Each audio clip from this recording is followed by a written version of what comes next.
I know there is a chance that he ends up staying in the draft, and I think it's a little more likely than maybe some people are kind of giving it credit. Like, this dude is built to be your prototypical role player wing, but let's just talk about this as if he's going to end up as Duke. So when you were listening to this conversation, understand there's a chance that he won't be there. I think he is absolutely the perfect fit that they could have gotten for the role that they are going to ask him to play. You got a couple guys that are absolute flamethrowers on the perimeter in Darren Harris and Isaiah Evans. You got point guards in Caden Boozer and Caleb Foster that are bigger, that are more physical, especially in the case of Caden. You have Cam Boozer, who you can build everything around and that you need spacing around. And you got a couple other guys, the Kamenia kid. I'm sorry if I pronounced that name incorrectly. Malik Brown at the 5 is switchable. Pat Ngangba still there. What you really just needed in that rotation was another guy that could guard up, that could guard down, that can make threes, that can make good decisions, and that was going to basically force defenses to run him off the three-point line. I think that is absolutely 100% Cedric Coward. I think when it comes to fit, this is about as good as you can find for the role that Duke needed somebody to play. So can I read you a scouting report from somebody who knows him pretty well, just so people can understand who he is a little bit? Because let's face it, I mean, he spent the majority of his career in Eastern Washington. He played 6 games this past season for Washington State before suffering a season-ending shoulder injury. All right, strengths, motor, work ethic, touch around the rim, three-point shooting. He shot nearly 40% for 2+ years in college.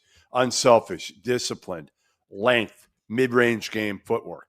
Weaknesses, not as much experience guarding on the perimeter, still getting experience attacking ball screens. Not an elite level athlete as far as explosiveness and quickness. I asked this person to compare him to, the college version. Who's he like in the NBA? Give me a comparison a little bit. And they said a little bit like a Jimmy Butler, Kawhi Leonard. That type of player, that type of build, length, toughness, defensive tenacity.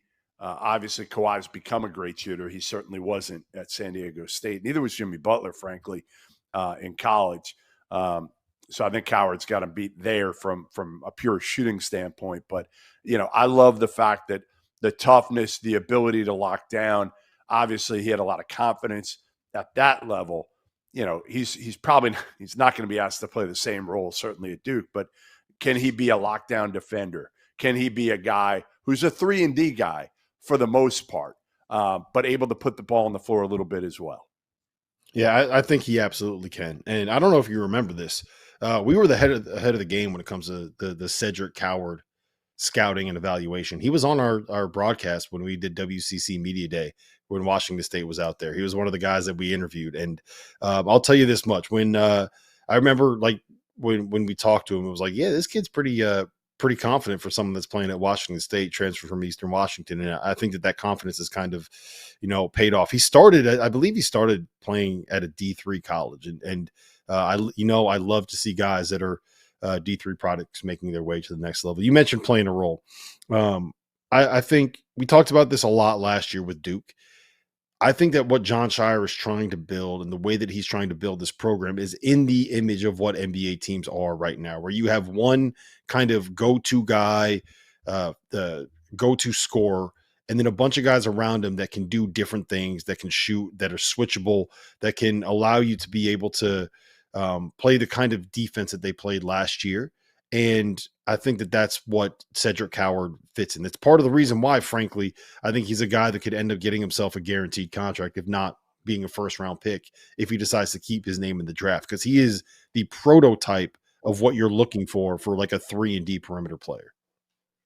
So this is really interesting for Jon Scheyer and Duke, right? Because most schools at that level would say, you know what?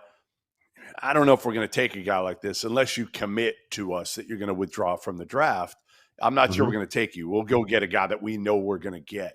So it's going to be interesting now to see if Coward withdraws or not, and kind of how this thing plays out through the draft process if he does continue to go through it. But